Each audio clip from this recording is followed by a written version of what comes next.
What sound did you hear in the middle of both of those words?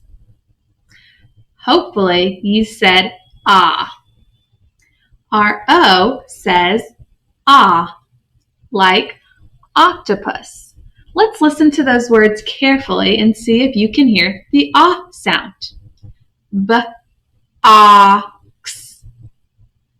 And what about our second word? Frog. F-r-o-g. Yeah, ah is in the middle of each word. Can you say that sound with me 3 times? Ah, ah, ah. The O says ah. If you notice as you say the sound, your mouth is the shape of an O. Let's say it one more time. Ah. Did you see that O shape?